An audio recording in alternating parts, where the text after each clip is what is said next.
Gloire à Dieu. Alléluia. Voilà, faisons comme d'hab, chers enfants de Dieu. Voilà, faisons comme d'habitude.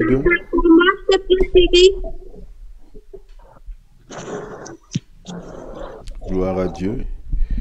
Voilà. Merci beaucoup, mes bien-aimés. Prenons nos Bibles, prenons nos calepins. Comme je nous avais promis, aujourd'hui nous touchons directement l'avant-dernier point. Donc, notre thème principal, comme vous le savez, c'est « Il ne faut pas péruiner tout son avenir ». Alors, on avait relevé pas mal de points, plusieurs facteurs on avait relevés pour pouvoir voilà, déchiffrer chaque élément par rapport à notre thème. Alors là, nous sommes en train de partager « Il ne faut pas péruiner tout son avenir », comme j'avais dit, sur le plan spirituel. C'est-à-dire, c'est lié à notre salut éternel. Donc l'avenir dont il est question ici, c'est l'avenir éternel. Alors je suis en train de nous faire remarquer, voilà, le souci par lequel qui peut mettre en danger l'avenir d'un enfant de Dieu. Donc le souci qui peut mettre en danger notre salut. Alors là, nous sommes arrivés presque au dernier facteur. Donc nous touchons les derniers facteurs, les derniers éléments que nous avions intitulés le rejet du Messie. Donc ceux qui ont des calepins, pouvez-vous déjà écrire les rejets du Messie.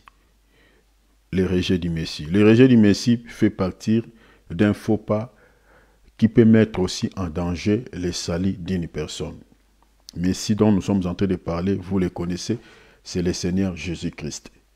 C'est-à-dire, rejeter le Seigneur Jésus-Christ dans sa vie, c'est mettre, au fait, c'est mettre son salut en danger. Le Seigneur, ici je vais parler du Seigneur Jésus ou le rejet du Messie ou le Messie dont je vais nous présenter aujourd'hui, c'est d'abord la parole. Retenez déjà ça. Parce que, comme j'avais parlé à un bien-aimé, lorsqu'on discutait au sujet de la parole, donc on partageait sur voilà, cette confession de foi que certaines personnes font, lorsqu'on dit « je reçois Jésus-Christ dans ma vie comme Seigneur et Sauveur », recevoir Jésus là, c'est comme on reçoit, voilà, il y a Jésus qui marchait sur les avenirs d'Israël, qui va quitter son trône, et il va venir maintenant habiter dans les cœurs d'une personne. Non, ce n'est pas ce Jésus-là que nous recevions dans nos cœurs. Ce n'est pas ce Jésus-là. Le Jésus que nous recevions par la foi, c'est la parole. C'est ça, au fait, ce que nous devons comprendre. Jésus qui entre dans nos vies. C'est Jésus-là qui dit dans le livre d'Apocalypse, chapitre 3, verset 20, « Voici, je me tiens à la porte et je frappe. Si quelqu'un attend ma voix, ouvre la porte, j'entrerai chez lui, je souperai avec lui et lui avec moi. » C'est Jésus-là qui frappe par la porte, c'est la parole, parce que la Bible dit quoi? La foi vient de ce qu'on attend. Et ce qu'on attend vient de la parole de Christ. Donc quand tu dis que j'ai déjà reçu Jésus-Christ dans ma vie comme Seigneur et Sauveur, en réalité, tu as reçu la parole. La parole. Et nous allons remarquer que réellement, toi, tu as reçu Jésus-Christ dans ta vie comme Seigneur et Sauveur lorsque nous voyons les signes, lorsque nous voyons les fruits voilà, les fruits que tu dégages qui attestent réellement que toi, tu as ce Jésus-là dans ton cœur. C'est ça, en fait, ce que nous devons comprendre. Alors, rejeter le Messie ici, c'est le rejet en réalité de la parole. Donc, quand je parle du rejet du Messie, c'est-à-dire rejeter la parole. Mais je vais expliquer ça par la grâce de Dieu, voilà, avec les appuis bibliques dans certaines dimensions pour que nous puissions comprendre ce que c'est le rejet du Messie. Lisons d'abord Matthieu chapitre 21, verset 42. Soyons comme des Béréens, vérifions tout dans les Écritures. Donc, voilà, vérifions. Matthieu chapitre 21, verset 42, la Bible dit, Jésus leur dit, « N'avez-vous jamais lu dans les Écritures la pierre qu'on rejetait ?» Je parle du rejet du Messie, mais ici le texte nous parle d'une pierre. Retenez que la pierre dont on parle, c'est Jésus. Hein? N'allez pas plus loin, mais on lira d'autres textes. Vous allez voir noir sur blanc, il est question de Jésus. Mais retenez déjà, remplacez cette pierre par Messie, Jésus-Christ. Jésus leur dit, n'avez-vous jamais lu dans les Écritures la pierre qu'on rejetait, c'est qui bâtissait, retenez, c'est qui bâtissait. Ici, on nous parle des architectes ou des constructeurs. Hein? Donc, voilà, quand on parle, la Bible dit c'est qui bâtissait. Donc, vous voyez que même la Bible parle de l'architecture, parle voilà, de ce domaine de construction. Mais attention avec les mots que la Bible emploie ici. Parce que les bâtisseurs dont on parle ici, ce n'est pas les constructeurs de maisons en matériaux durables de physique. Parce qu'il y a certaines personnes qui prennent ces écritures pour aller bâtir plusieurs églises locales. Non, ce n'est pas ça. Vous allez comprendre que les bâtisseurs dont on parle ici, on parle des bâtisseurs, ceux qui bâtissent des édifices spirituels. Ce n'est pas ceux qui construisent des édifices en matériaux durables ou physiques. Retenez ça. On dit la pierre, on ne parle pas des pierres. On parle d'une pierre. La pierre qu'on rejetait, c'est qui bâtissait. Nous allons découvrir qui étaient les constructeurs ici et qui ont rejeté la pierre. Vous comprenez? Qui ont rejeté la pierre. On dit est devenue la principale de l'angle. Donc cette pierre est une pierre principale de l'angle. En d'autres termes, une pierre fondamentale, une pierre centrale. Donc, c'est-à-dire, si vous enlevez cette pierre sur votre maison, la maison va s'écrouler. Cette maison-là ne subsistera pas. Donc, c'est une pierre principale, c'est une pierre centrale, c'est une pierre fondamentale. Et la Bible dit, la pierre qu'on rejetait, ce qui bâtissait, est devenue la principale de l'angle. C'est du Seigneur que cela est venu et c'est un prodige à nos yeux. Donc, cette écriture de Matthieu 21, verset 42, Jésus-Christ l'a récupéré dans Psaume, là-bas. Donc, il a répété les livres des psaumes. Mais regardez, Jésus-Christ, dans sa manière de prêcher, il disait toujours à ses apôtres, même à la foule, que tout ce qui a été écrit dans la loi de Moïse, dans les prophètes et dans les psaumes, il était question de lui. Donc quand Jésus répète l'écriture des psaumes ici, en réalité Jésus veut expliquer ce que David avait dit à son sujet. Alors regardez dans Luc chapitre, nous allons beaucoup lire souffrir, parce que nous sommes en train d'aller quelque part, nous sommes dans l'enseignement. Luc chapitre 9, verset 22e. Notez, Luc chapitre 9, verset 22. La Bible dit, il ajouta qu'il fallait que les fils de l'homme souffrent beaucoup, qu'il fallait, il parle dans le passé, que le fils de l'homme souffrit beaucoup, qu'il fit rejeter par les... Donc vous voyez que la pierre dont Jésus parle, la pierre qu'on a rejetée, cette pierre-là, en réalité, il était question du Fils de l'homme. Je ne sais pas si vous êtes en train de voir cela. Matthieu 21, 42, Jésus dit, la pierre qu'on rejetait. Mais maintenant, dans Luc, ici, il dit, la Bible dit, il ajouta qu'il fallait que les fils de l'homme souffrent beaucoup, virgule, qu'il le fit rejeter. Donc la pierre qu'on a rejetée, en réalité, Jésus parlait de lui. Donc il était question de lui. Mais maintenant il dit ceci, rejeté par qui? Tout à l'heure, la Bible dit, cette pierre a été rejetée par ceux qui bâtissaient. Vous voyez? Par les constructeurs, ceux qui bâtissaient. Alors dans Luc chapitre 9, verset 22, la Bible maintenant explique les choses de manière limpide. La Bible dit ici maintenant, ceux qui ont rejeté cette pierre, la Bible nous donne leur nom. La Bible dit, il a été rejeté par qui? Par les anciens, par les principaux sacrificateurs et par les scribes. Vous connaissez déjà les anciens, leur rôle ici, c'était quoi? Vous voyez, c'était de pouvoir enseigner le peuple, que ce soit les principaux sacrificateurs et les scribes.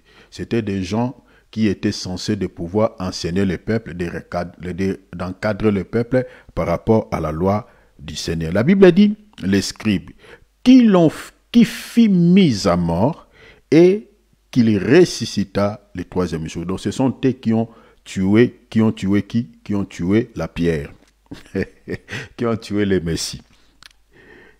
Mais, chers enfants de Dieu, regardez. Souffrez, je suis dans l'introduction, je suis en train de nous amener quelque part. Ici, la Bible nous montre que la pierre a été rejetée. Mais cette pierre qui était la principale de l'angle a été rejetée par les anciens. Regardez déjà dans la Bible, un chef représente son peuple. En un mot, c'est l'Israël qui a rejeté cette pierre.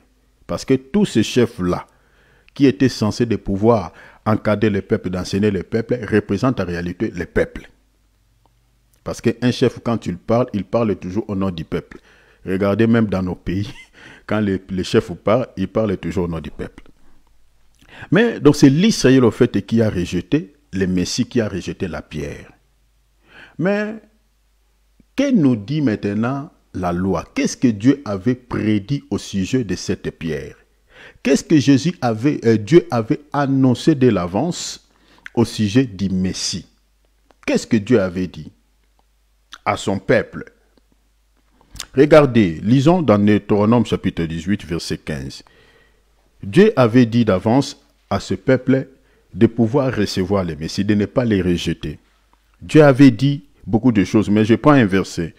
Regardez, dans Deutéronome chapitre 18, verset 15, le Seigneur dit, « L'Éternel ton Dieu te suscitera du milieu de toi, d'entre tes frères, un prophète comme moi. » Ça, c'est Moïse qui est en train de prophétiser sous l'onction du Saint-Esprit.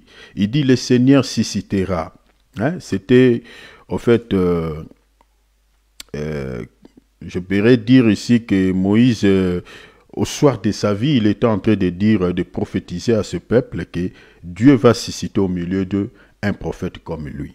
Le prophète dont Moïse parle ici, il était question de Jésus. Si vous lisez, je crois, Actes chapitre 3, vous verrez ça. Alors il dit, il suscitera du milieu de toi, d'entre tes frères, un prophète comme moi. Regarde maintenant ce qui attire notre attention. La Bible dit, vous l'écouterez. La Bible ne dit pas que vous les rejetterez, mais vous l'écouterez. Mais qu'est-ce que l'Israël a fait? Au lieu d'écouter ce prophète, l'Israël n'a pas écouté ce prophète, mais par contre, il a rejeté ce prophète. Est-ce que vous voyez cela? L'Israël n'a pas respecté cette promesse que Dieu avait faite ici. Au lieu d'écouter ce prophète que Dieu avait envoyé pour eux, l'Israël a préféré de pouvoir quoi? Rejeter ce prophète. Alors, qu'est-ce que Dieu avait dit lorsque Israël rejettera ce prophète? Dieu avait dit quelque chose.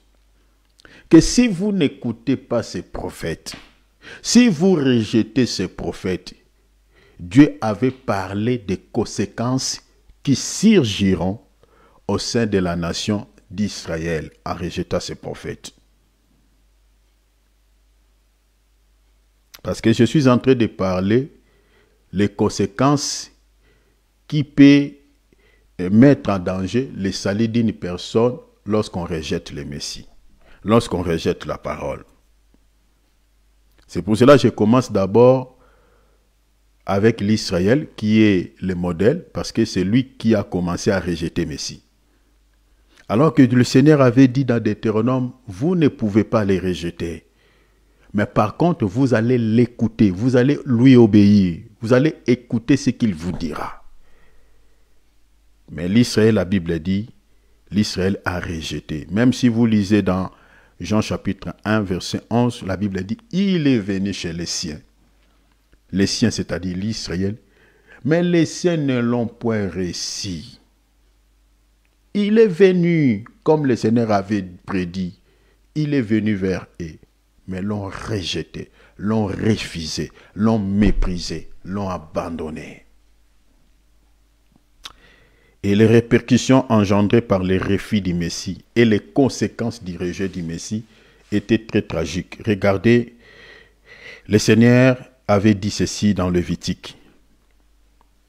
Il a dit, je suis dans Lévitique chapitre 26, si vous lisez dans le verset 14, le Seigneur dit, « Mais si vous ne m'écoutez pas, et si vous ne pratiquez pas tous mes commandements, et si vous méprisez mes statuts, et si votre âme a en horreur mes ordonnances, de sorte que vous ne pratiquez pas tous mes commandements, et que vous rompiez mon alliance, et je réduirai vos villes en désert. Je désolerai vos sanctuaires et je ne fleurirai pas l'odeur agréable de vos parfums. » Si vous lisez, le Seigneur dit, et je désolerai les pays, ainsi de suite. Lisez tout le chapitre de Lévitique, chapitre 26. Le Seigneur avait annoncé à ce peuple, si vous n'écoutez pas ce que je vous dis, vous n'obéissez pas à ma parole.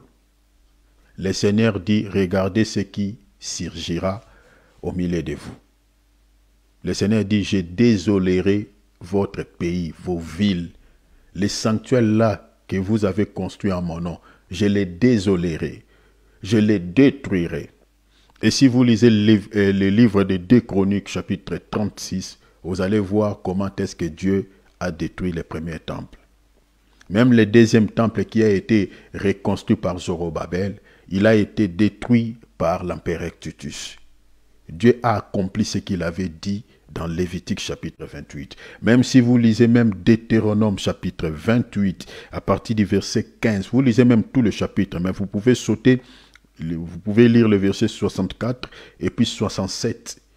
Vous allez voir, Dieu a accompli toutes les paroles de malédiction prononcé par la bouche de Moïse, mais bien aimé, contre son peuple, parce qu'ils n'ont pas écouté ce que Dieu leur avait prédit, ce que Dieu leur avait annoncé.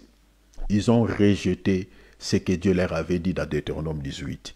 L'Israël a rejeté la parole de Dieu. L'Israël a rejeté le Messie et les conséquences étaient très tragiques. Dieu a abandonné son peuple. Il a livré son peuple entre les mains des nations.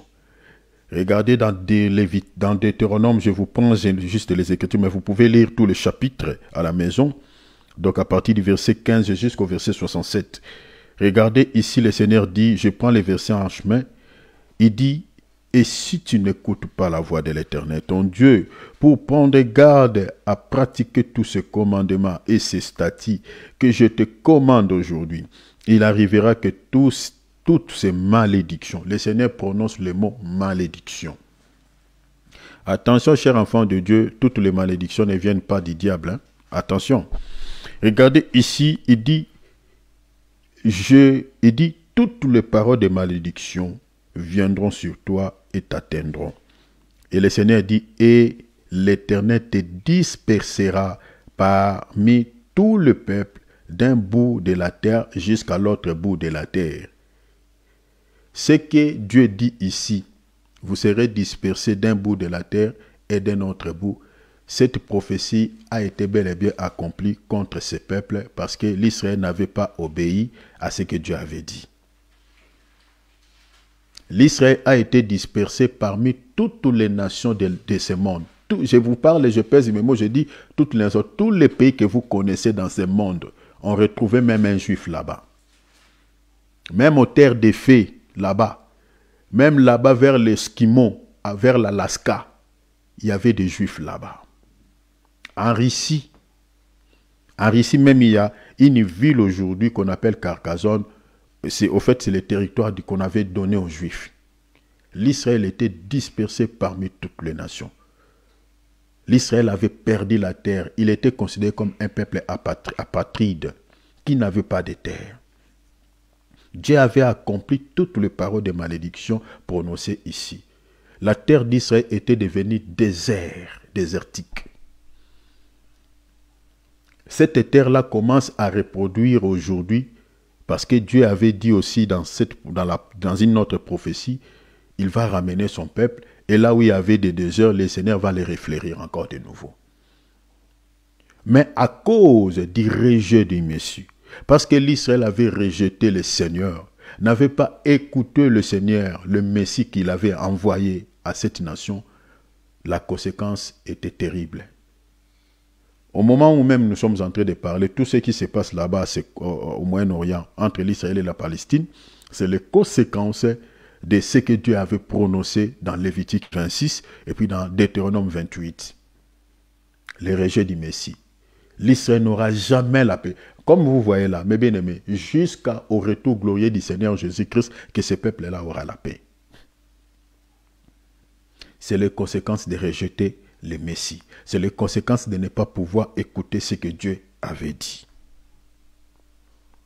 C'est pour nous dire que, mes bien-aimés, le rejet du Messie, ce n'est pas rejeter le Seigneur ou rejeter la parole, ce n'est pas quelque chose de bien.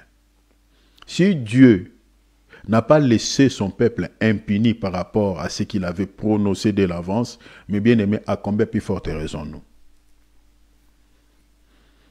À combien plus forte raison nous? Parce qu'aujourd'hui, nous avons des chrétiens qui sélectionnent la parole.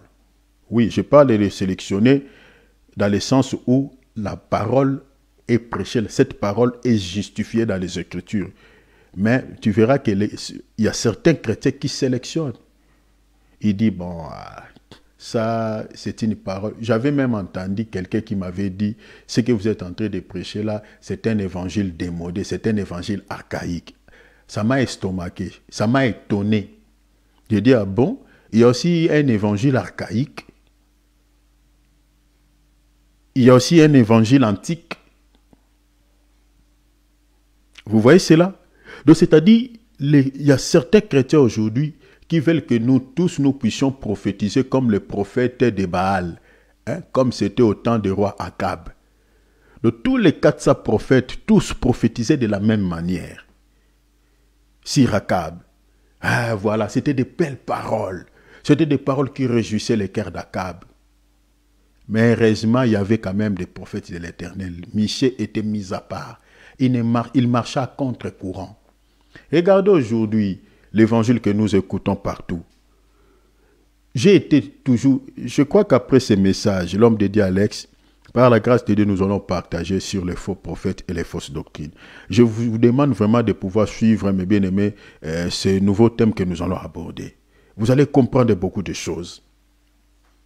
Au moment où nous sommes en train de parler, regardez la manière dont l'évangile est prêché. Tout le monde prêche presque la même chose.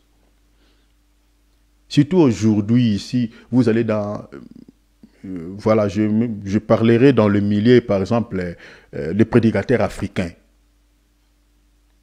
Vous allez voir tous, ils ne parlent que du mariage. J'ai suivi pas mal de prédications comme ça. Et ce sont des églises où il y a pas mal de personnes, il y a plein de personnes. Mariage. Ça, c'est dans les milieux des serviteurs africains. Je l'ai vu tellement. Mariage. Regardez même sur les réseaux sociaux, regardez même sur la toile. Comment vivre un mariage heureux, comment satisfaire sa femme, comment satisfaire... Moi, je dis, est-ce que ça vraiment c'est l'évangile que les apôtres nous ont laissé? Donc, si l'homme n'arrive pas à bien satisfaire sa femme, ou la femme n'arrive pas à satisfaire son mari, donc ils iront en enfer. Quel est cet évangile qui dit ça? L'évangile de la prospérité. On a sémé aujourd'hui dans les cœurs des chrétiens l'esprit de cupidité. Certains chrétiens sont prêts à tout aujourd'hui à cause de quoi? Pour pouvoir vivre une vie, voilà, une vie de rêve. Comme on l'a présenté chez son mentor. Une vie de rêve. Il y a des chrétiens qui sont devenus des escrocs. Donc si tu fais les affaires avec lui, donc c'est compliqué. Je vous parle des choses où moi-même je suis victime. Des chrétiens escrocs.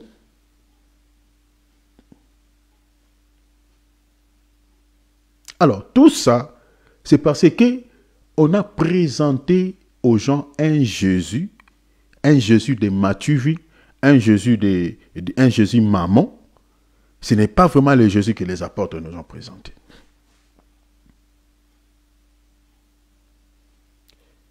Regardez, je suis dans 1 Samuel. Je vais vous lire quelque chose. 1 Samuel chapitre 8. Je vais relire, lisons le verset 4 jusqu'au verset 9. Tous les anciens d'Israël s'assemblèrent et vinrent auprès de Samuel à Rama. Ils lui dirent, voici tu es vieux, et tes fils ne marchent point sur tes traces. Maintenant établis sur nous un roi pour nous juger, comme il y en a chez toutes les nations. Verset 6, Samuel vit avec déplaisir qu'il disait. Verset 6, Samuel vit, plutôt verset 6, voilà. Je lis le verset plutôt, verset 6, voilà. Samuel vit avec déplaisir qu'il disait, donnez-nous un roi pour nous juger. Et Samuel pria l'Éternel. Donc vous voyez ici l'Israël, à cause du comportement des enfants de Samuel qui ne marchaient pas sur les traces de leur papa, Samuel, parce que Samuel, comme il était devenu vieux, il avait établi sur la tête d'Israël ses enfants comme des juges. Mais ces enfants-là, au lieu de marcher sur les traces de Samuel, les enfants commencent à corrompre la justice, commencent à recevoir des pots de vin, commencent à recevoir les présents, la corruption. Au lieu de faire la justice selon Dieu, ils commencent à faire la justice, une justice qui n'est pas équitable. C'est-à-dire, même quelqu'un qui est, c'est-à-dire comment dirais-je, c'est-à-dire quelqu'un qui mérite la prison, qui mérite d'être châtié, d'être mis en prison, d'être condamné, à cause de présents, à cause de la corruption, les enfants de Samuel pouvaient laisser en liberté cette personne-là. C'est ça ce qu'on voit même aujourd'hui dans nos nations. Donc notre justice, c'est une justice fallacieux, c'est une justice corrompue, où les criminels se promènent aux hommes libres, mais des innocents sont incarcérés dans des prisons. À cause de quoi? À cause de ce comportement même qu'on retrouve ici dans la Bible. C'est-à-dire à cause des présents, à cause de l'argent, à cause de la corruption, la justice est corrompue. Alors l'Israël constata cela, ils ont demandé à Samuel, si tu peux nous établir maintenant un roi qui peut nous juger parce que tes enfants ne marchent pas sur tes traces. Alors l'idée que les anciens d'Israël avaient prise ici n'était pas bonne aux yeux de Samuel et n'était pas bonne aussi aux yeux de Dieu. Ce qu'ils proposent à Samuel ici.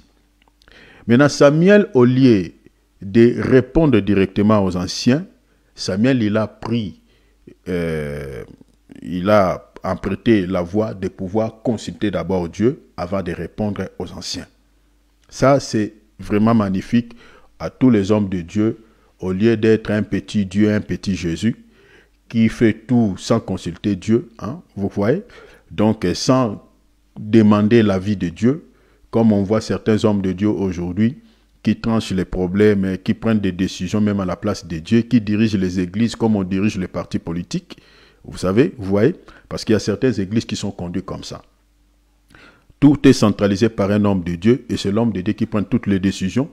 Il ne prend pas même le temps de consulter Dieu pour savoir au fait qu'est-ce qui est la volonté de Dieu. Parce que si vous allez dans certaines églises, vous allez voir qu'on met de côté la parole de Dieu. L'église est dirigée par des liturgies, vous comprenez, par les pensées des hommes. Moi, j'ai eu un problème avec une église que je t'ai le nom ici. Donc, je servais Dieu avec un homme de Dieu dans cette église. Mais bien aimé, au fait, il y avait des doctrines, mes bien-aimés, qui n'ont rien à voir avec la parole de Dieu dans cette église. Un jour, mes bien-aimés, dans une réunion, j'ai présenté la parole de Dieu en disant que tout ce que je suis en train de voir ici, par rapport à la parole de Dieu, toutes ces liturgies, je ne vois pas, il n'y a pas la concordance, il n'y a pas l'harmonie. Donc j'aimerais qu'on nous explique un peu ces liturgies, sur quel soubassement que ces liturgies peuvent diriger une église de Dieu. Et la question que j'avais posée, ça m'avait créé beaucoup de soucis. Au point que le Seigneur m'a dit, retire-toi. Je me suis retiré. Donc, il y a certaines églises, et c'est une grande communauté, hein, une grande communauté. Celui qui a fondé même cette église est décédé. Donc vous voyez que, mes bien-aimés, ici Samuel ne voulait pas conduire le peuple selon ses pensées, ne voulait pas dire même un mot aux anciens selon lui, mais il a pris bien, mes bien-aimés, soin de pouvoir chercher Dieu, de pouvoir consulter Dieu, savoir ce que c'est la volonté de Dieu. Ça, c'est une bonne attitude. Cher enfant de Dieu, si tu es enfant de Dieu, ne faites pas des choses, cher enfant de Dieu, selon ta volonté, selon ton cœur, selon la manière dont tes pensées te dictent.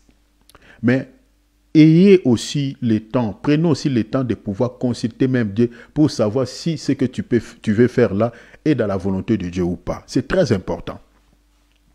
Samuel ici, en priant Dieu, regarde maintenant ce que Dieu va lui dire. Dans le verset 7, la Bible dit, l'Éternel dit à Samuel, écoute la voix du peuple dans tout ce qu'il te dira, car ce n'est pas toi qu'il rejette, parce que nous sommes en train de parler sur les rejet du Messie. C'est pour cela que je prie ces passages. Il dit, donc c'est-à-dire, l'idée des anciens, l'idée des enfants d'Israël, cette idée-là est allée en account. Malgré il y avait les soucis, malgré les enfants de Samuel ne marchaient pas sur les traces de leur papa, il fallait que l'Israël puisse venir auprès de Samuel, donner juste les rapports, et Samuel pouvait peut-être consulter Dieu et écouter ce que Dieu pouvait lui dire par rapport à cette situation.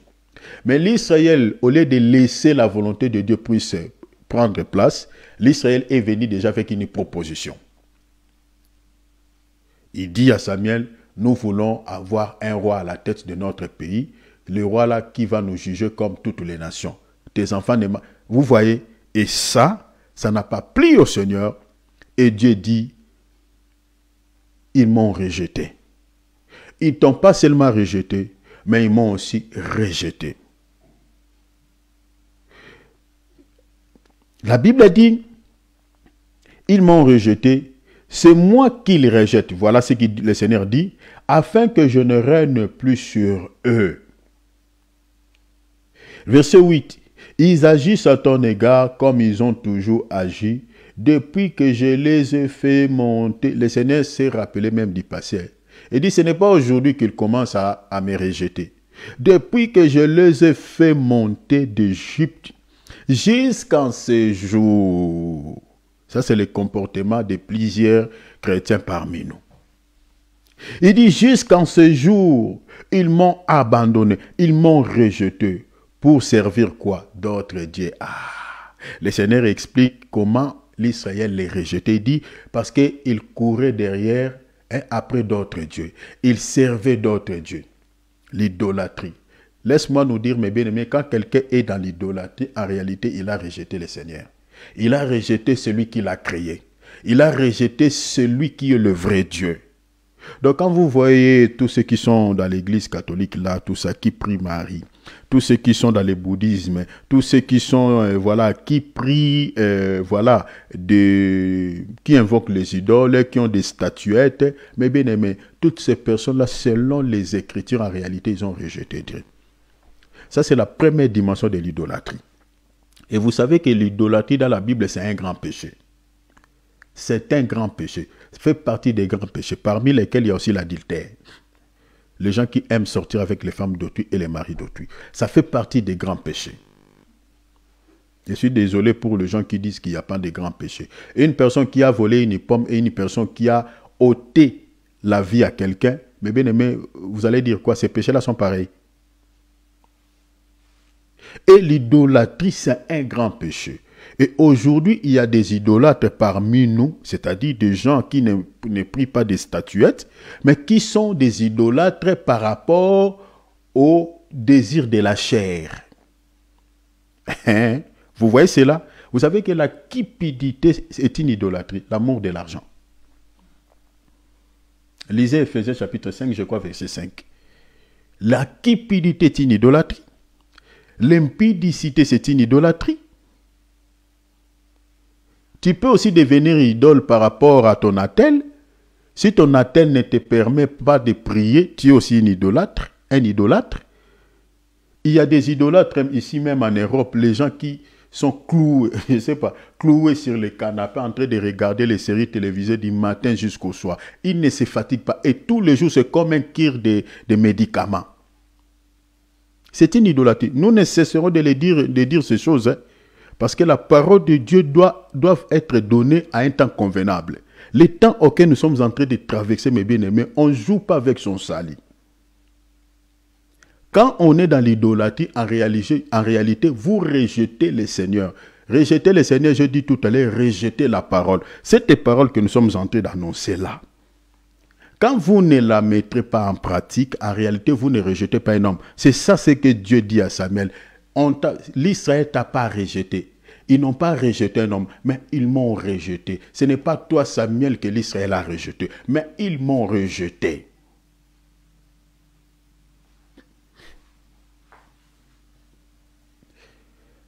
Les vrais serviteurs de Dieu sont rejetés par les hommes.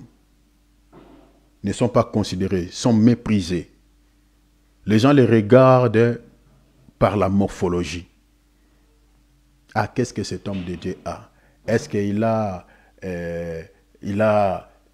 une belle voiture?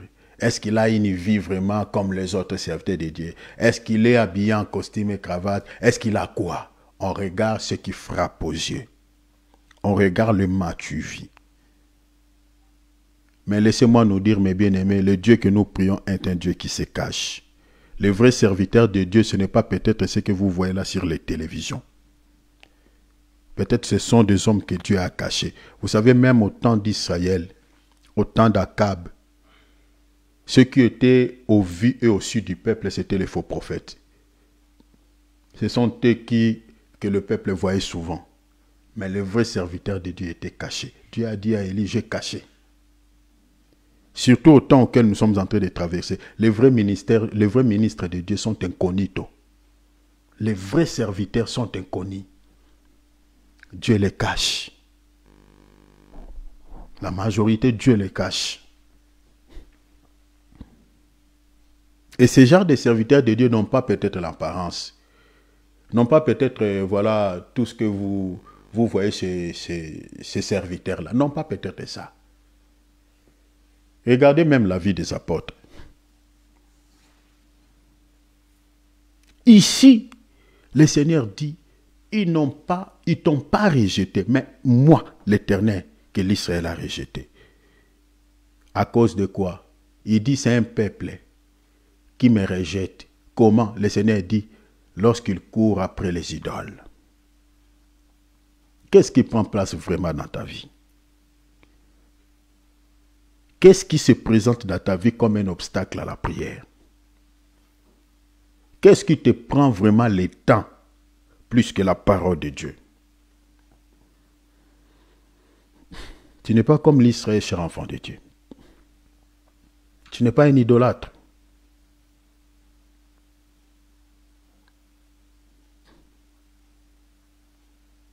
Fais l'examination, fais la rétrospection. Le Seigneur revient. Si tu es dans l'idolâtrie, le Seigneur te trouve dans l'idolâtrie. Il te dira comme il avait dit à l'Israël, vous m'avez rejeté. Tu m'avais rejeté dans ta vie. Dans ton cœur, je n'avais pas place. Ce qui avait place dans ton cœur, c'était cette chose-là, cette chose-là. Cette chose-là que toi-même tu connais. Ça peut être ton mari. Ça peut être ta femme. Ça peut être tes enfants. Qui sont devenus comme une idole. Tu fais tout pour eux. Je ne dis pas de négliger ta femme ou ton mari ou tes enfants. Mais quand même, il faut que le Seigneur puisse avoir aussi place dans votre vie.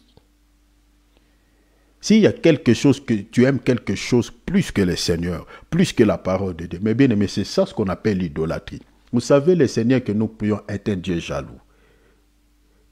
Dieu a reproché l'église d'Éphèse pas pour plusieurs choses. Il dit le premier amour.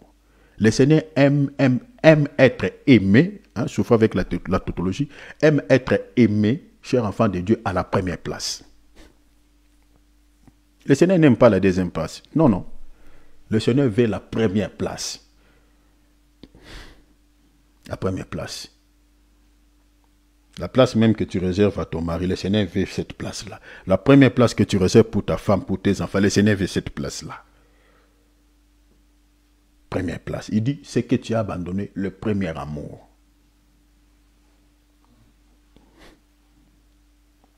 À cause de l'idolâtrie, le Seigneur dit, ils m'ont rejeté. Verset 9, il dit, écoute donc leur voix, mais donne-leur des avertissements et fais-leur connaître les droits du roi qui régnera sur eux. Le Seigneur est en train de leur prévenir. Il dit, vous voulez un roi? Ok, Samuel, donne-leur les avertissements. Regardez ce que Samuel dit dans 1 Samuel chapitre 10. Samuel vient maintenant annoncer à ses peuples. Il dit, Samuel convoqua les peuples devant l'Éternel à Mithpa. Verset 18, il dit, et il dit aux enfants d'Israël, ainsi parle le Seigneur l'Éternel Dieu. J'ai fait monter d'Égypte Israël. Je vous ai délivré de la main des Égyptiens et de la main de tous les royaumes qui vous ont opprimés. Ici, le Seigneur, au travers de la bouche de son serviteur, est en train de rappeler à ses peuples les biens qu'il les a faits. Il rappelle, il dit, voyez comment je vous ai délivré de la main des Égyptiens. Comment je vous ai délivré de tous les royaumes qui vous opprimaient, les royaumes qui vous oppressaient. Cher enfant de Dieu, combien de fois Dieu t'a délivré de certains soucis? Combien de fois le Seigneur t'a accordé des biens? Combien de fois le Seigneur t'a béni? Combien de fois le Seigneur t'a délivré entre la main de tes ennemis? Et quel est le merci aujourd'hui que tu donnes au Seigneur?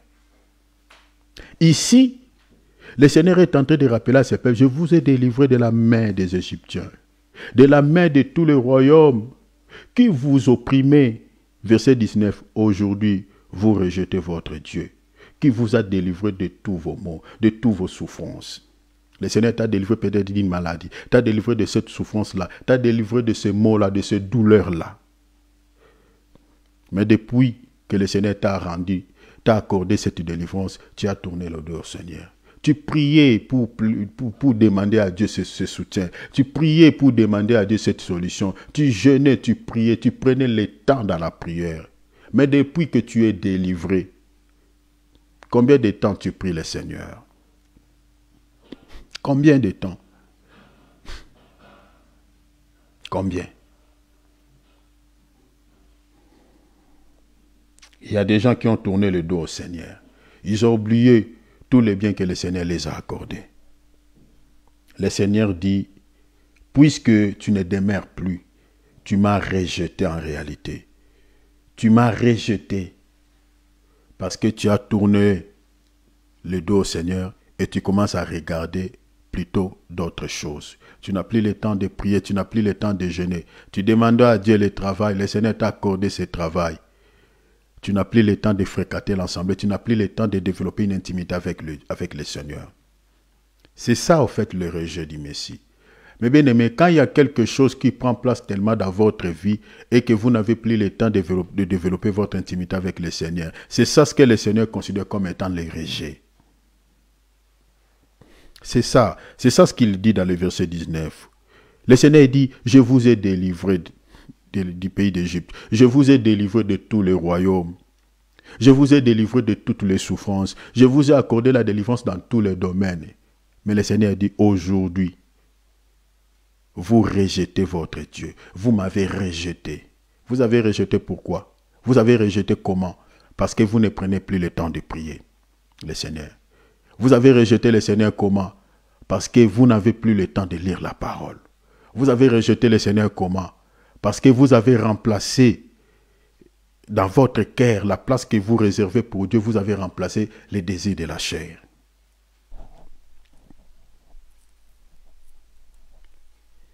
Aujourd'hui, comme nous avons devant nous, surtout les TikTok là, j'étais en train même de dire à mon neveu, j'ai dit, mais je te vois tout le temps TikTok, TikTok, TikTok, tout le temps sur des statuts.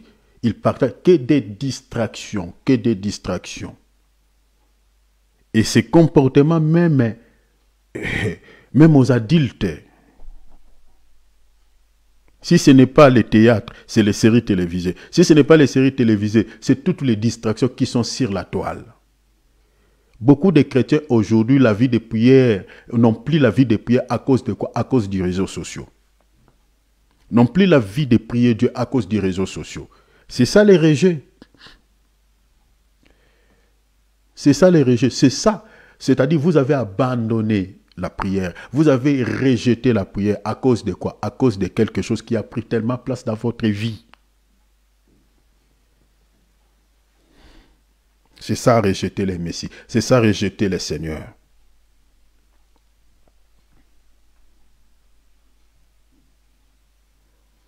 Luc chapitre 20, verset 17. Mais jetant les regards sur eux, Jésus dit, que signifie donc ce qui est écrit? La pierre qu'ont rejeté ceux qui bâtissaient est devenue la principale des langues. Verset 18. Quiconque tombera sur cette pierre s'y brisera, et celui sur qui elle tombera sera écrasé. Ici, il y a deux mouvements. Le Seigneur dit, il a répété cette parole du psaume. Il dit, la pierre qu'ont rejeté ceux qui bâtissaient est devenue la principale des langues. Mais il dit, quiconque tombera. Ici, nous avons des mouvements. Quiconque tombera sur cette pierre, le Seigneur dit, s'y brisera. Et celui sur qui elle tombera, c'est-à-dire cette pierre tombera sur lui, la Bible dit, sera écrasé. Donc nous avons ici, il y a quelqu'un qui va tomber sur la pierre, qui tombe sur la pierre, la Bible dit sera brisé. Et le deuxième mouvement, nous avons la pierre elle-même va maintenant tomber sur quelqu'un et la Bible dit la personne sur qui la pierre va tomber sera écrasée. Le premier mouvement ici, cette pierre, au fait, celui qui était tombé sur la pierre, c'est l'Israël et les nations. Vous savez, Jésus a été plusieurs fois obstacle pour ce peuple. C'est pour cela l'Israël l'a livré à la mort. L'Israël l'avait rejeté. Parce que Jésus a été une pierre d'achoppement pour eux. En deuxième lieu, c'était les nations. Si vous lisez par exemple dans Daniel chapitre 2, vous allez voir à partir du verset 45, la Bible dit qu'il y a une pierre qui était détachée plutôt d'une montagne sans le secours d'aucune main et cette pierre avait frappé la statue. La statue que Nebuchadnezzar avait vue dans une vision. Cette pierre avait frappé toutes les parties que Nebuchadnezzar avait vues dans cette vision. C'est-à-dire avait frappé l'or, c'est-à-dire l'empire babylonien, avait frappé le Rhin, c'était l'empire grec. Cette pierre avait frappé les fers, c'est-à-dire l'empire romain de l'Orient, qui a existé entre 1453, parce que c'est le seul empire romain qui a beaucoup duré. Parmi tous les royaumes, c'est cet empire qui a beaucoup duré. Et puis il a frappé l'argile, qui était l'empire romain de l'Occident, qui a duré que 446, vous voyez. Et puis cette pierre avait cassé aussi l'empire Mède et les Perses. Donc, c'est-à-dire tout le royaume était brisé. Si vous lisez, j'aimerais vous lire, regardez, la Bible dit, c'est ce qu'indique la pierre que tu as vue, c'est détaché de la montagne sans le secours d'aucune main, et qui a brisé, vous voyez. Donc cette pierre-là a brisé. Or, Jésus dit ici, c'est lui, donc celui qui tombera sur cette pierre, sera quoi? Sera brisé. Vous voyez? Donc, ici, on voit le mouvement que la pierre avait brisé tous les royaumes. Et l'Israël, son peuple, a été aussi brisé parce que cette pierre a été une pierre d'achoppement pour eux. Mais, on dit, sur qui la pierre tombera, la Bible dit quoi? Sera écrasé. Ça, c'est le deuxième mouvement. Donc, ce deuxième mouvement, c'est une prophétie qui s'accomplira au retour glorieux du Seigneur Jésus-Christ. Quand il reviendra à sa deuxième venue, il viendra maintenant pour écraser le dernier empire, qui est l'empire romain restauré. Vous comprenez? Donc, c'est-à-dire, c'est l'Europe, l'Union européenne. Vous voyez, qui est considéré selon les prophéties bibliques comme étant l'empire romain renouvelé. Pourquoi? Parce que l'Union européenne a été fondée sous traité de Rome. Vous voyez cela depuis, je crois, 1959, je crois. A été fondée sous traité de Rome. Autour de la table étaient 6 personnes. Vous voyez le chiffre 6, le chiffre de la bête. Donc si nous avons tous les soucis que nous avons aujourd'hui dans le monde, c'est à cause de cet empire. Parce qu'il est considéré comme la bête qui est en train de manger et de fouler aux pieds tout ce qu'il rencontre sur son chemin, selon Daniel chapitre 7. Tous les soucis que vous voyez dans le monde, c'est à cause de cet empire. Et c'est le dernier empire que le Seigneur viendra écraser. Vous voyez, à son retour glorieux. Alors, c'est pour cela que la Bible dit sur qui la pierre tombera. Vous voyez?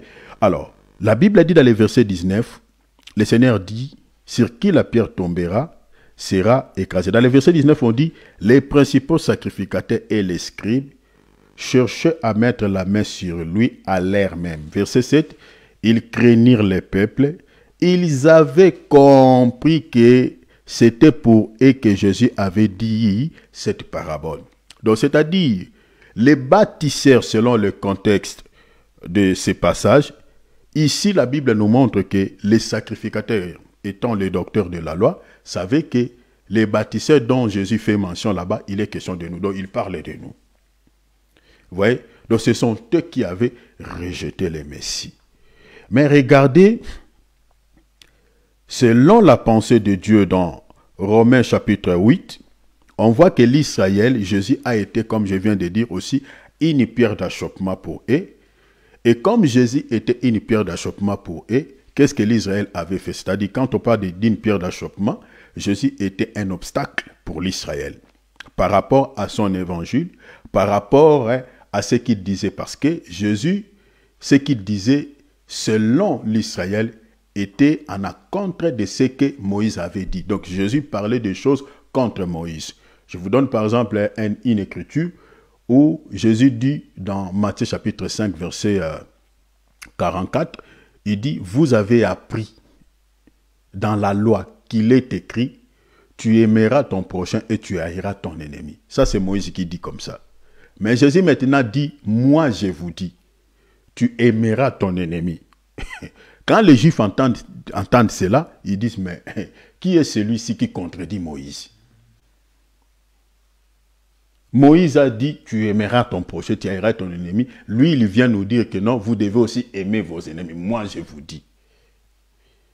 Vous voyez cela? Donc, à travers sa manière de prêcher, sa manière de présenter la parole de Dieu, c'est ça ce qui a fait que l'Israël puisse les détester. L'Israël ne puisse pas aimer le Seigneur.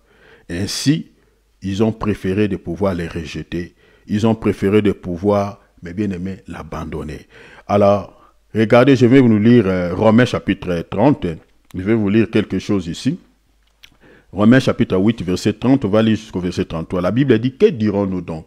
Les païens qui cherchaient par la justice, qui ne cherchaient pas la justice, ont obtenu la justice. La justice qui vient de la foi. Donc les païens, nous, l'Église. Verset 31. Tandis qu'Israël, qui cherchait une loi de justice, n'est pas parvenu à cette loi. Verset 32, la Bible pose la question, dit, pourquoi?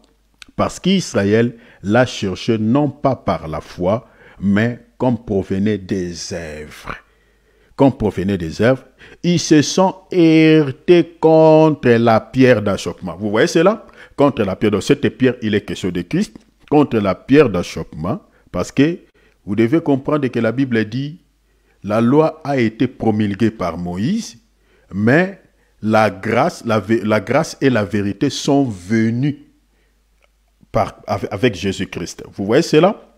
Donc c'est Jésus qui est le porteur, qui nous amène la grâce, qui nous a porté la grâce. Vous voyez cela? Oui. Donc, merci mon frère Philippe. Corrigez, hein? C'est pas Romains 8 plutôt, c'est Romains 9. Merci. Ça, c'est vraiment un béréen. Dieu te bénisse mon frère. Merci beaucoup. Donc, corrigez, c'est Romains chapitre 9, verset 30 jusqu'au verset 33. Merci mon frère. Vous voyez cela? Donc, c'est Jésus qui nous a amené la grâce et la vérité. Mais maintenant, l'Israël voulait chercher la justice. Il cherchait la justice de Dieu selon la loi. Et la Bible a dit, ne sont pas parvenus. Mais tandis que nous, l'Église, nous, les nations, qui ne cherchaient pas, qui ne cherchaient pas la justice, mais nous sommes parvenus à la justice de Dieu. Vous voyez comment? C'est par la foi.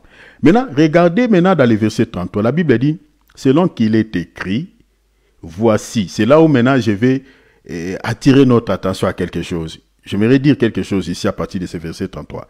La Bible dit, selon qu'il est écrit, voici, je mets en Sion, soulignez cela, en Sion, une pierre d'achoppement et un rocher de scandale. Et celui qui croit en lui, qui croit à qui? Qui croit au rocher. Vous voyez? Celui qui va croire au rocher ou à cette pierre, donc c'est-à-dire Jésus, la Bible dit quoi? Ne sera point confit. Ne sera point confit. La pierre a été placée où? La Bible dit en Sion. Laisse-moi nous dire, Sion dont on parle ici, où Dieu avait placé la pierre. Les Sion là représentent en réalité la Jérusalem céleste. Représente en réalité l'église qui est corps mystique de Jésus-Christ. Selon, je n'aimerais pas lire, mais vous pouvez lire, vérifier à la maison, Hébreux chapitre 12, lisez à partir du verset 22 jusqu'au verset 24. Donc cette pierre aujourd'hui se retrouve dans l'église. Donc Dieu a pris cette pierre parce qu'il est venu chez les siens. Les siens ne l'ont point reçu. Les siens l'ont rejeté. Mais qu'est-ce que Dieu a fait? Il a récupéré cette pierre. Dieu a placé cette pierre en Sion, c'est-à-dire à l'église. Selon l'Écriture, je vous donne l'Épître aux Hébreux, chapitre 12, verset 22 au verset 24. Mais pourquoi Dieu a récupéré cette pierre qu'il avait donnée à l'Israël? Mais Dieu l'a récupérée, il a donné cette pierre à l'église. Donc au moment où nous sommes en train de parler, nous avons la pierre avec nous. Mais laisse-moi nous dire qu'il y a des gens qui rejettent cette pierre. Avant que je n'arrive là, j'aimerais nous donner encore un texte. Nous sommes dans l'enseignement, on lit beaucoup, souffrez. Romains chapitre 11, verset 25. La Bible dit, car je ne veux pas, frère, que vous ignorez ce mystère, afin que vous ne vous regardiez point comme sages. C'est qu'une partie d'Israël est tombée sur qui? Est tombée sur la pierre. Voilà pourquoi l'Israël a été brisé. Le brisement d'Israël ici, c'est-à-dire, vous savez, quand on brise un miroir, c'est-à-dire, le miroir se casse en morceaux. Vous voyez, l'Israël a été démorcelé parce qu'il était tombé sur la pierre. Démorcelé ici dont je suis en train de vous parler, c'est-à-dire, l'Israël a été dispersé à travers le monde. On retrouvait les Juifs partout, Dieu les a brisés à travers le monde. Le brisement de Dieu, c'est terrible. Israël est tombé dans l'endurcissement jusqu'à ce que la totalité des païens soit entrée. Ici, j'aimerais nous expliquer une autre dimension, mes bien-aimés, pourquoi l'Israël était tombé sur cette pierre, pourquoi l'Israël avait rejeté cette pierre. Dans un autre volet, mes bien-aimés, c'était pour que nous, les païens, que nous puissions entrer dans la grâce. Vous comprenez cela? La raison pour laquelle Dieu a récupéré cette pierre, il a donné cette pierre aux nations. Il a donné cette pierre au sillon que j'explique l'église. Parce que en Israël, selon la pensée de Dieu, nous avons deux montagnes. Nous avons la montagne de Sinaï et la montagne de Sion. Ces deux montagnes représentent en réalité deux peuples.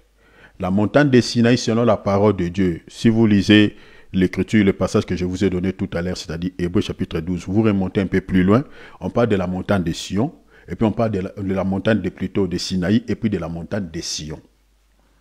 Ces deux montagnes représentent Jérusalem terrestre et Jérusalem d'en haut. Jérusalem terrestre, c'est l'Israël dans la chair. Jérusalem céleste, c'est l'Israël, au fait, c'est l'Église, qui est représentée comme étant Jérusalem céleste.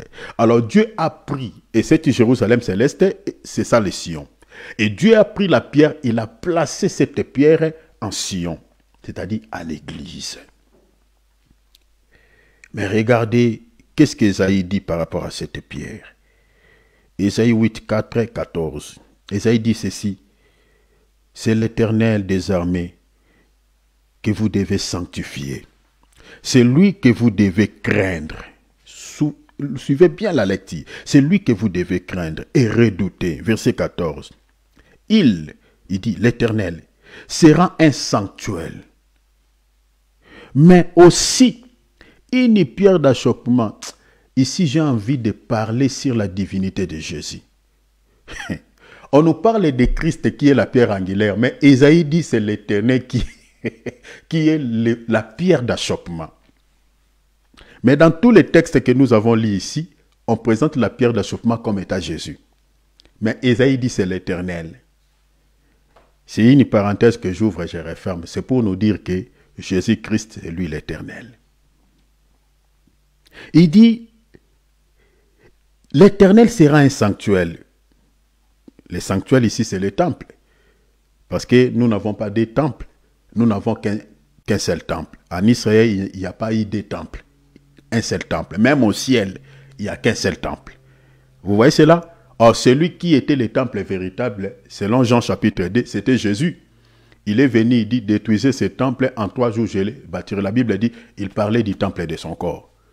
Or, les temples dont on parle ici, on dit l'Éternel. Donc, celui qui disait aux Juifs comme ça, que détruisez ce temple, je le rebâtirai en 3 jours. La Bible dit, il parlait du temple de son corps. Donc, en réalité, c'est l'Éternel qui parlait. Parce que la prophétie d'Ésaïe ici, c'est de lui qu'il était question. C'est une parenthèse que j'ouvre. Mais la Bible dit, mais aussi une pierre d'achoppement, un rocher de scandale. Qui sera un rocher de scandale? L'Éternel. Jésus est le Dieu véritable. C'est lui l'Éternel. C'est lui qui a été un scandale pour les Juifs. La Bible dit, un rocher de scandale pour les 2 maisons d'Israël. Un filet et un piège pour les habitants de Jérusalem. La Bible dit, verset 15, plusieurs trébucheront et ils tomberont et se briseront et ils seront enlancés et pris. Comme je vous ai dit tout à l'heure, l'Israël était tombé sur cette pierre à cause de sa manière de présenter les choses de Dieu, à cause de sa manière de faire les choses. Sa doctrine était différente à celle des Juifs, à celle des scribes et des pharisiens. Alors, l'Écriture dit, il a été un scandale, un rocher de scandale pour ce peuple. La raison pour laquelle l'Israël ne voulait pas de ce Messie, l'ont rejeté. Mais par rapport à nous, l'Église, ici, j'aimerais clôturer parce que mon temps est épuisé. J'aimerais aller directement toucher, je laisserai d'autres choses, je le parlerai la semaine prochaine. Regardez ici, parce que demain c'est l'homme de Dieu Alex qui va intervenir, mais regardez ici, j'aimerais nous lire 1 Pierre chapitre 2, verset 7, la Bible dit, l'honneur est donc pour vous. L'apôtre Pierre ici, il parle et dit, l'honneur est donc pour vous, c'est-à-dire pour nous. Il dit, qui croyez. Mais pour les incrédules, la pierre qu'on rejetait, ceux qui baptisaient, est devenue la principale de l'angle. C'est-à-dire, ceux en réalité qui rejettent la pierre, ce sont les incrédules. Ce sont des gens qui n'acceptent pas Jésus. C'est pour cela, ici, j'aimerais lancer un appel à toutes les personnes peut-être qui négligent la parole de Dieu, qui méprisent la parole de Dieu, pour des raisons X ou Y. J'aimerais te dire, ma soeur, mon frère, ça ne sert à rien de continuer à endurcir son cœur. Ça ne sert à rien de continuer peut-être à manifester l'incrédulité. Mais laisse-moi te dire, reçois avec simplicité du cœur la parole que vous écoutez parce que Jésus vous tend la main. Le temps auquel nous sommes en train de présenter cette parole, c'est juste un temps qui arrive, qui touche presque juste à sa fin.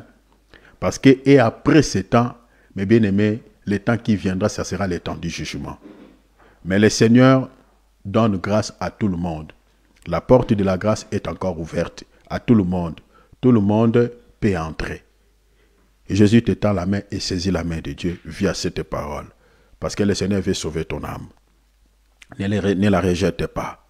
En rejetant cette parole, en réalité, vous rejetez un homme.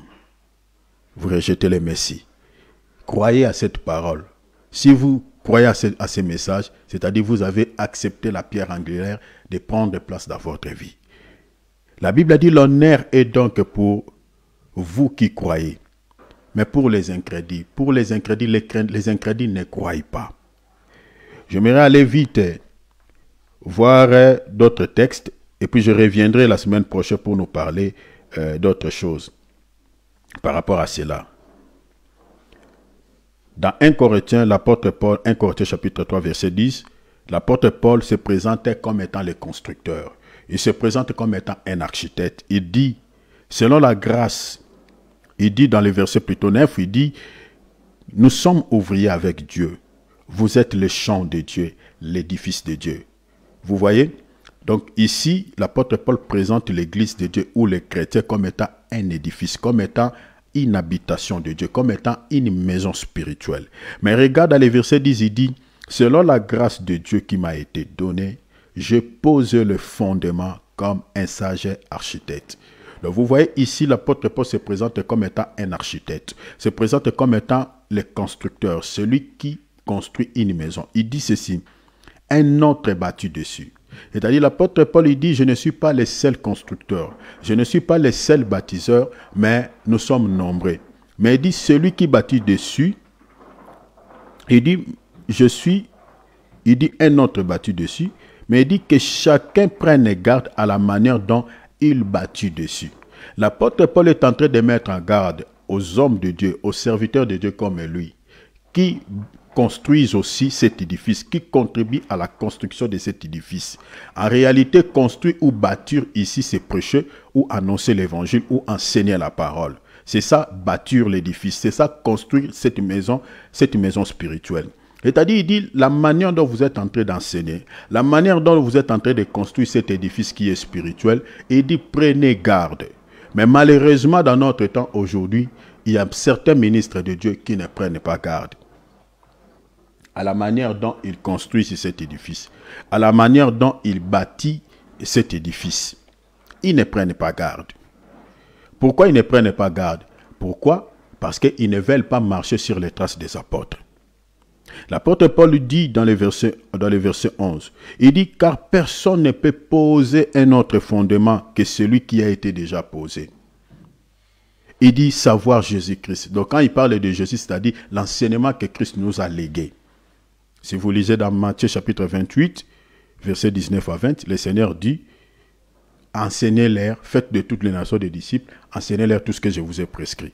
C'est ça le fondement. Mais maintenant, l'apôtre Paul dit, vous ne pouvez pas poser un autre fondement, c'est-à-dire, vous ne pouvez pas enseigner autre chose que Jésus a enseigné. Mais le constat est amer. Dans notre temps, nous sommes en train d'écouter, d'entendre certains évangiles, certains enseignements qui ne sauvent pas, qui n'édifient pas. On nous parle du matin, midi, soir sur le mariage. Mais je dis, est-ce que si quelqu'un ne se marie pas, ne sera pas sauvé?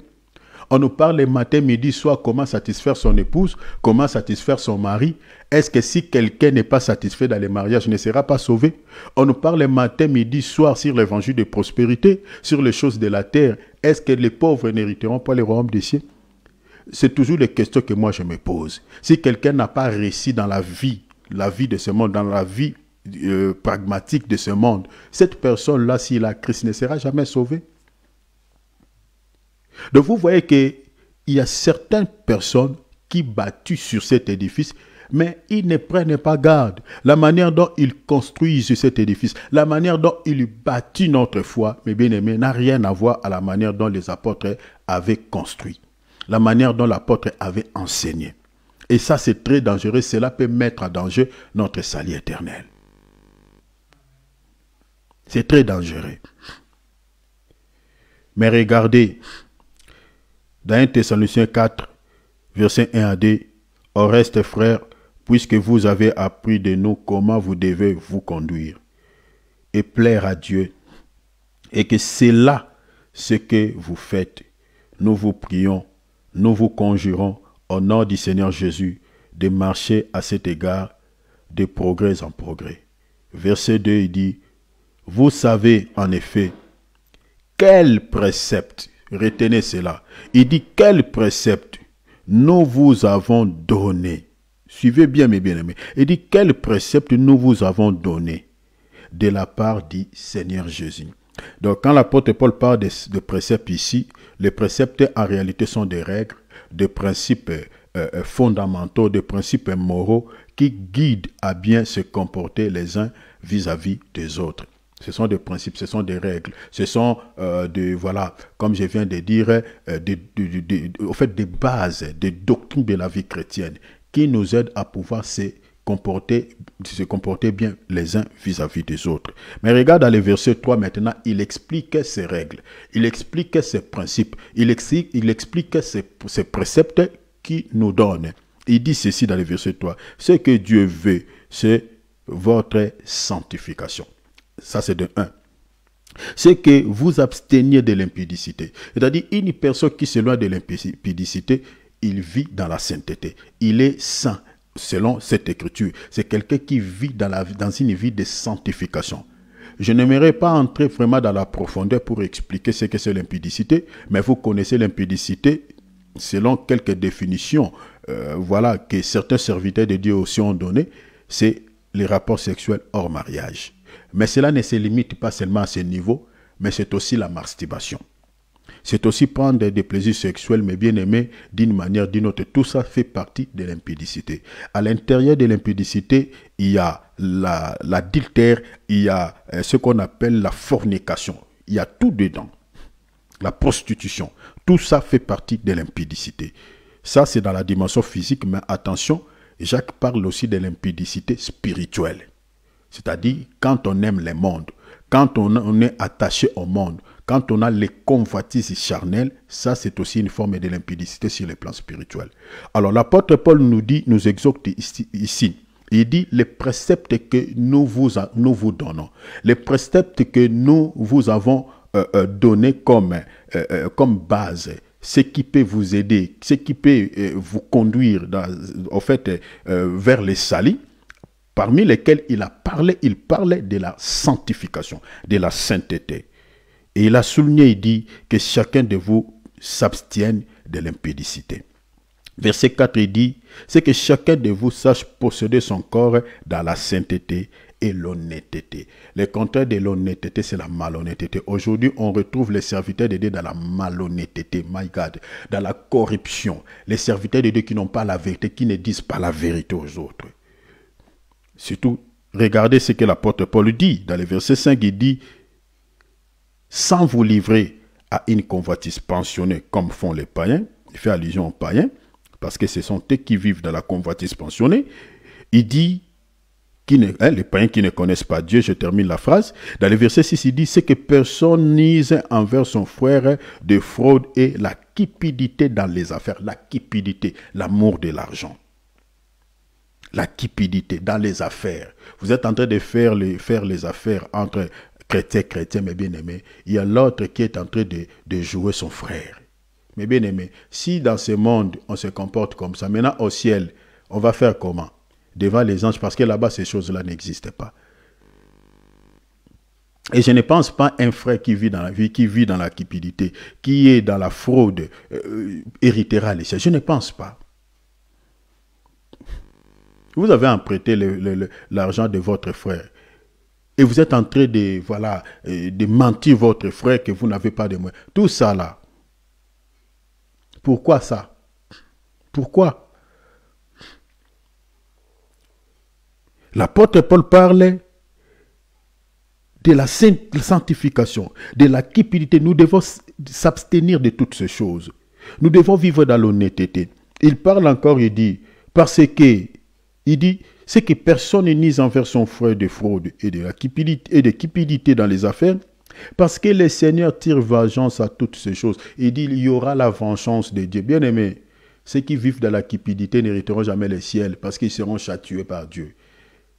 Châtiés par Dieu. Que tu sois ministre de Dieu, que tu sois qui que ce soit. Si tu n'as pas une vie de sainteté, ce qui vous est réservé, c'est ça ce que l'apôtre Paul dit quoi? C'est le jugement, c'est le châtiment de Dieu.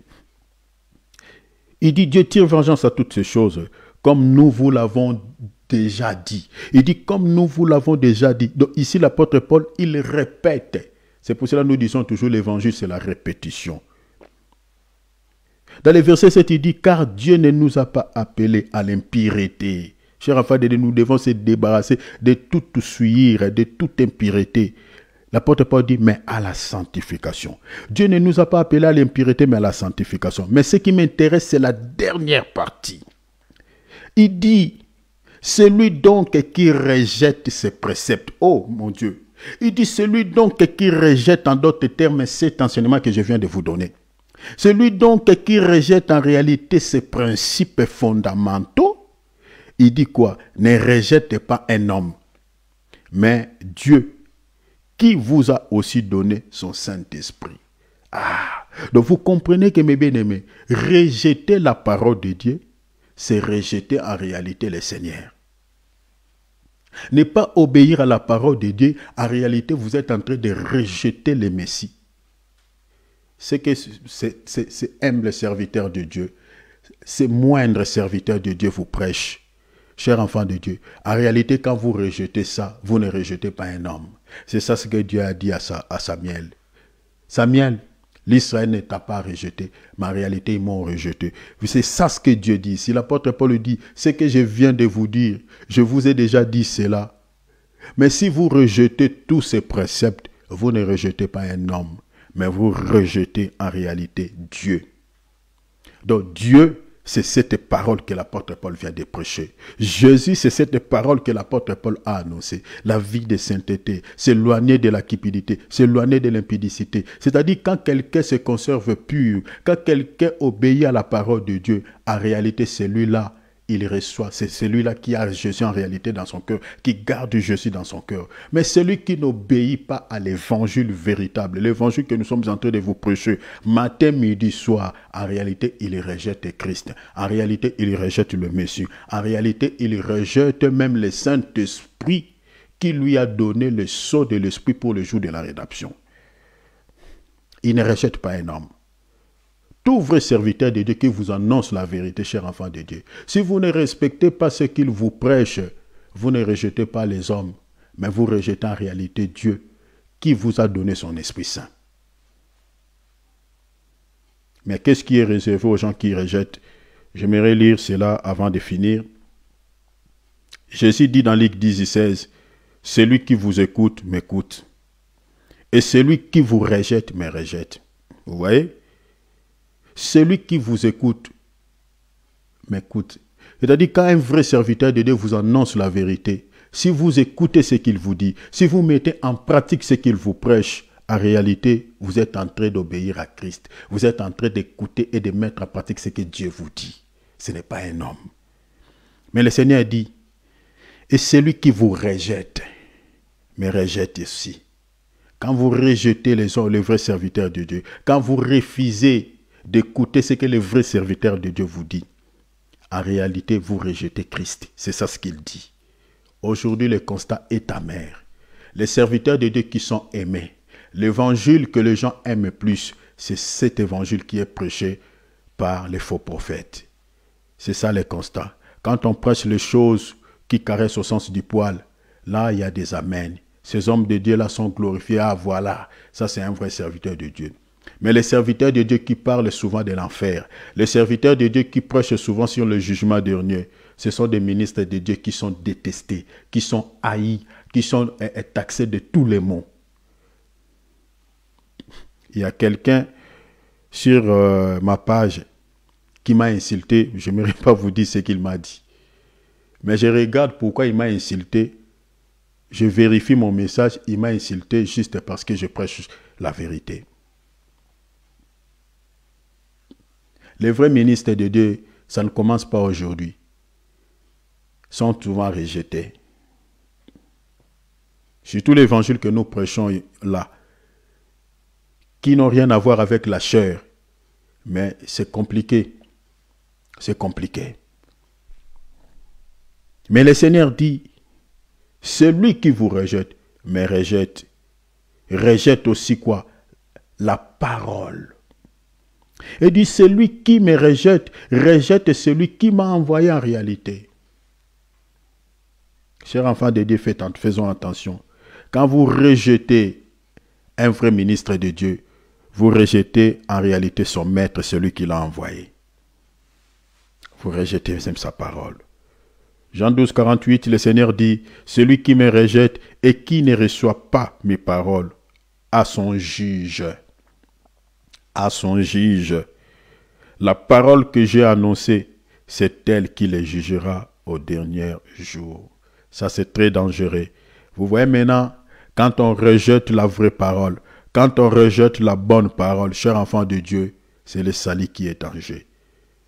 Vous voyez comment rejeter le Messie? Et pour ça, je nous ai dit au début que mes bien-aimés, le Messie, le rejet du Messie dont je vais nous parler, je ne parlais pas du Messie qui était venu en chair et en os, qui a marché sur les avenues d'Israël. Mais je vous parle du Messie en tant que parole, en tant qu'évangile. Bien-aimés, c'est ça ce que Jésus dit ici. Celui qui les rejette et qui ne reçoit pas sa parole, le Seigneur dit à son juge. Et le juge là n'est rien d'autre quoi? Cette parole qui les jugera au dernier jour. Obéissez à la parole. Obéissez à la vérité, obéissez au Seigneur. Même quand tu souffres, bien-aimé, que cela ne soit pas une occasion pour toi de vivre dans les péchés. Il n'y a rien de bon chez l'ennemi. Le Seigneur est capable de pouvoir nous donner tous les biens de ce monde, de nous donner une vie meilleure, une vie agréable quant à la chair. Mais mes bien-aimés, combien de temps nous allons vivre avec cette vie? Combien de temps? Pour combien de temps? J'exhortais à une sœur qui était souffrante, qui a un souci dans sa chair.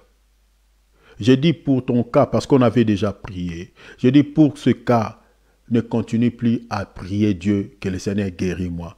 Mais fais de ta situation, fais de ta souffrance, fais de cette maladie un sujet de gloire, un sujet d'adoration. Regardez nos prédécesseurs dans la foi, Paul et Silas, dans la prison, enchaînés, ligotés. Ils n'ont pas demandé à Dieu, Seigneur, viens nous délivrer dans cette situation. Mais ils ont fait cette souffrance un sujet de gloire pour Dieu. Mais regardez nos comportements aujourd'hui. Quand nous sommes accablés par des soucis, on commence à murmurer contre Dieu. On commence, mes bien-aimés, on ne va pas même prier ce jour-là. On ne va pas aller à l'église. On commence à s'inquiéter, on commence à murmurer, on commence à insulter des fois Dieu. Notre génération, c'est une génération méchante, comme Jésus l'a prononcé. C'est une génération méchante qui n'ont pas vraiment la crainte de Dieu. Parce qu'on souffre, parce qu'on est accablé par des souffrances, par des difficultés.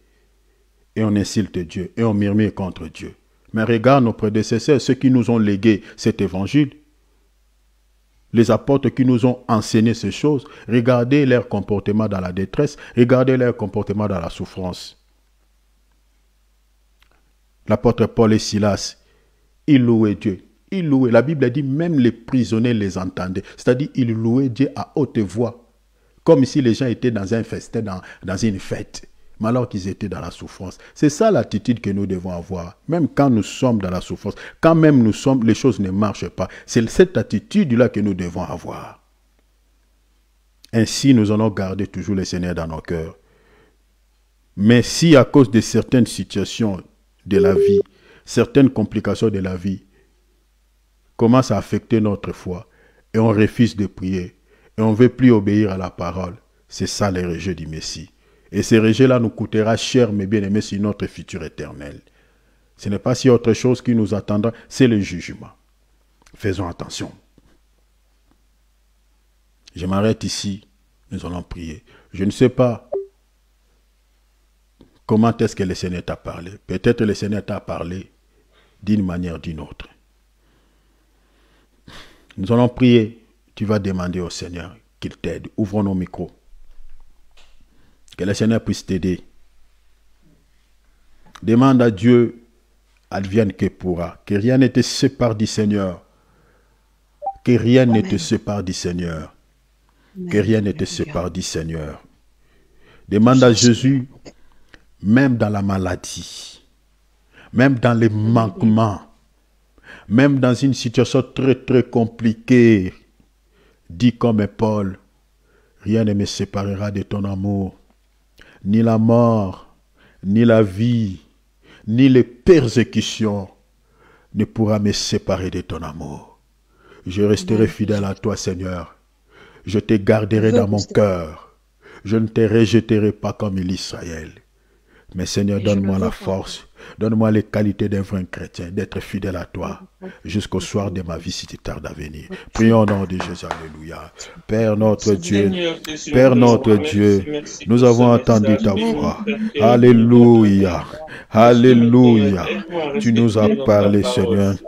Tu as parlé à mon cœur, tu as parlé au cœur de mon frère, tu as parlé au cœur de ma soeur. Seigneur, nous voulons rester fidèles à toi, que rien ne nous sépare de ton amour. Nous ne voulons pas te rejeter comme l'Israël t'avait rejeté, parce que le rejet du Messie, Seigneur, coûtera à notre vie. Sera, Seigneur, ne sera pas une bonne chose pour notre salut. Père, je te prie de pouvoir donner la force à mon frère, de pouvoir donner la force à ma soeur, de pouvoir donner la force à chacun d'entre nous, Seigneur, de pouvoir persévérer, de pouvoir te suivre, Seigneur, jusqu'au bout. Oh notre Dieu, aidez-nous, Seigneur, être fidèles à toi, Seigneur, même dans les persécutions, Seigneur, même quand nous sommes malades, même si quand les choses ne marchent pas, Seigneur, s'il te plaît, nous voulons rester fidèles à toi. Nous voulons rester fidèles à toi, Seigneur, jusqu'à ce que tu viennes nous chercher. Seigneur, si tu tardes à venir jusqu'au soir de nos vies, nous voulons rester toujours fidèles à toi. Seigneur, même dans les bons, que ce soit même dans les mauvais jours. Seigneur, que ce soit en bonne santé, que ce soit dans la maladie, que ce soit en prison, que ce soit en liberté, que ce soit dans la disette, que ce soit dans l'abondance, que nous restions fidèles, que nous restions fidèles, que nous restions fidèles, que nous ne puissions pas se comporter comme l'Israël qui avait rejeté la parole, qui avait rejeté son sauveur, qui avait rejeté son Messie. Nous ne voulons pas, Seigneur, se comporter comme cela. Nous ne voulons pas, Seigneur, avoir ce comportement, rejeter la parole, parce qu'il y a des choses qui ne marchent pas dans nos vies, rejeter le Seigneur, rejeter les vrais serviteurs de Dieu, parce qu'il y a des choses qui ne bougent pas dans nos vies. Non, Seigneur, nous ne voulons pas, Seigneur, avoir une telle attitude. Aidez mon frère, aidez ma soeur, aidez-nous, notre Dieu, à garder ta parole dans nos cœurs, à marcher, Seigneur, dans la vérité, à obéir à ta parole. Tu nous exhortes à mener une vie de sainteté.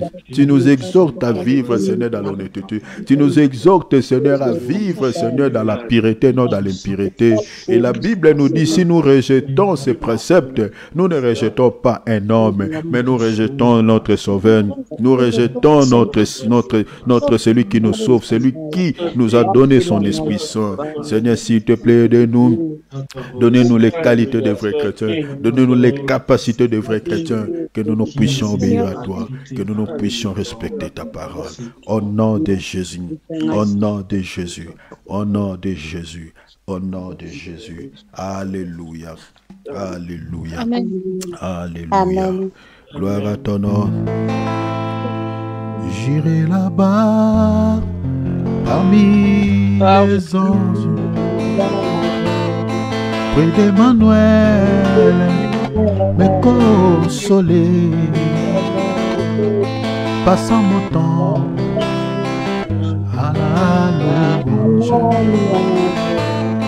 dire en Jésus un grand merci, dire en Jésus. En Jésus, un grand merci. Voici maintenant, je suis devenu citoyen du ciel. J'ai une vie nouvelle en Jésus. Ma vie passée a été courée. Je ne peux plus y retourner. J'irai là-bas, parmi les anges, près d'Emmanuel, me consoler, passe mon temps à la louange, dire en Jésus.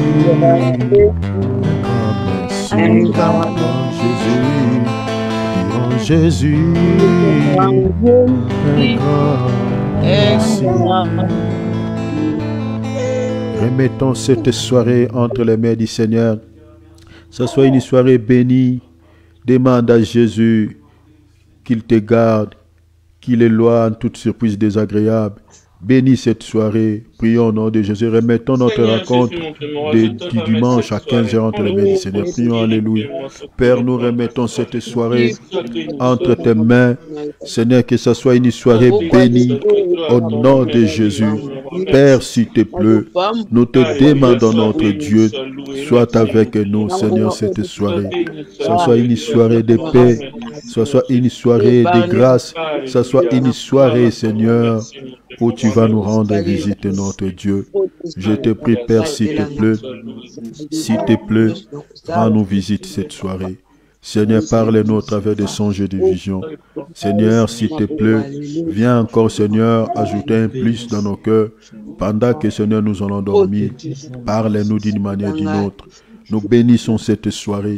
Seigneur, pour nous, pour nos familles, pour nos époux, nos maris, nos enfants, pour nos familles dans la chair, pour nos familles dans le Seigneur, que cette nuit, cette soirée soit bénie au nom de Jésus. Père, nous prions encore pour notre rencontre du dimanche à 15h. Ça soit, Seigneur, béni. Seigneur, utilise ton serviteur Alex qui va nous donner la parole.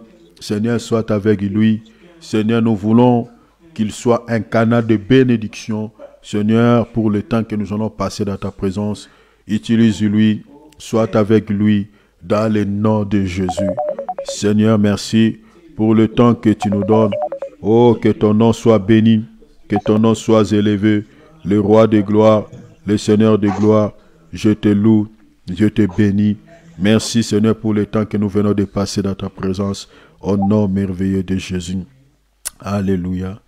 Alléluia. Alléluia.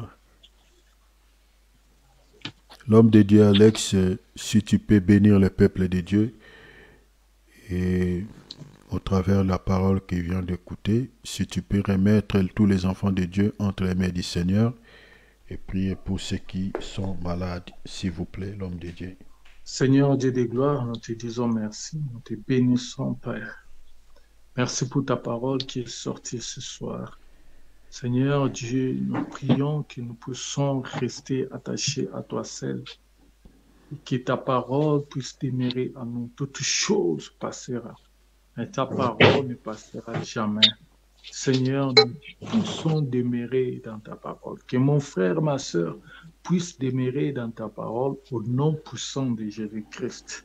Seigneur Dieu Tout-Puissant, que rien ne puisse nous séparer de toi et de ton amour.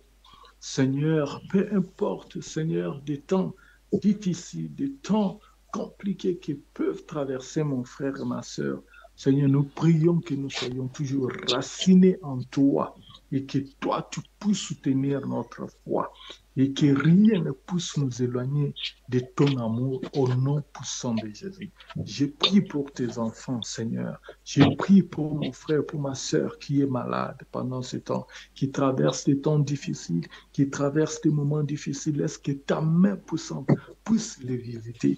Visite tout un chacun de nous. Seigneur, protège-nous. Que tous les plans de l'ennemi, des maladies, des situations compliquées que l'ennemi peuvent mettre dans la vie de tes enfants, que cela soit détruit, anéanti au nom puissant de Jésus-Christ. Seigneur, laisse que ta main protège tes enfants. Garde-les, Seigneur. Garde tout un chacun de nous. Que ta main, Seigneur, nous garde et nous éloigne de tout mal. Merci Seigneur Jésus, nous te bénissons pour ce temps merveilleux passé dans ta présence. Bénis ton serviteur qui nous a bénis, qui nous a nourris ce soir Seigneur, remplis-les encore afin que prochainement, qu'il puisse encore nous parler de ta part.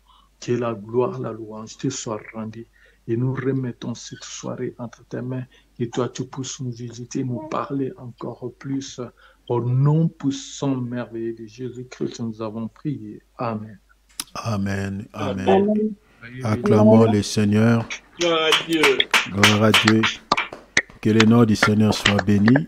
Voilà, nous sommes arrivés à la fin de notre temps de prière pour nos bien-aimés en Afrique. Donc, nous sommes décalés d'une heure là.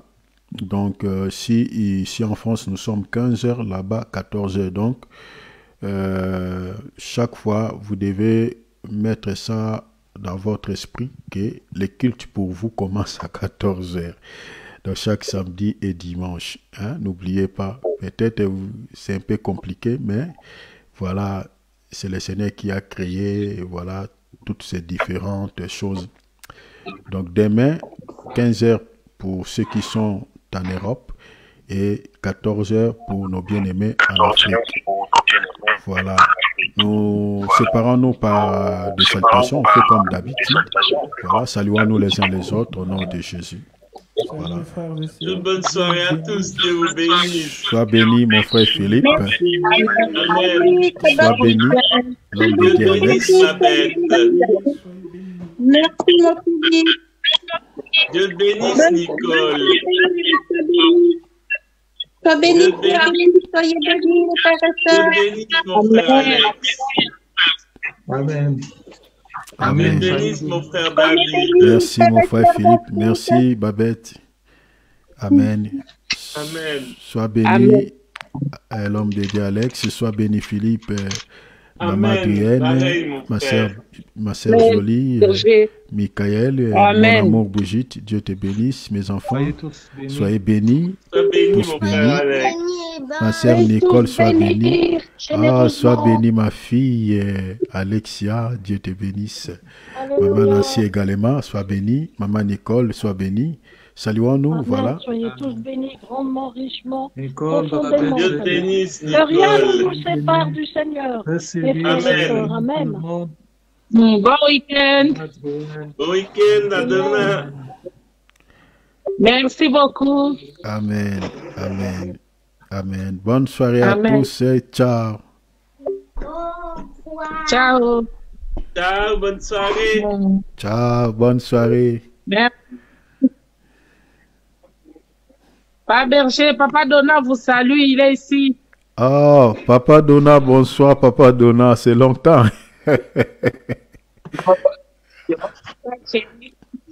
Allô, mon pasteur. Allô, Papa Donna. Bonjour, Papa. Ça va? Ça va très bien. Ah, Ah, Papa Donna.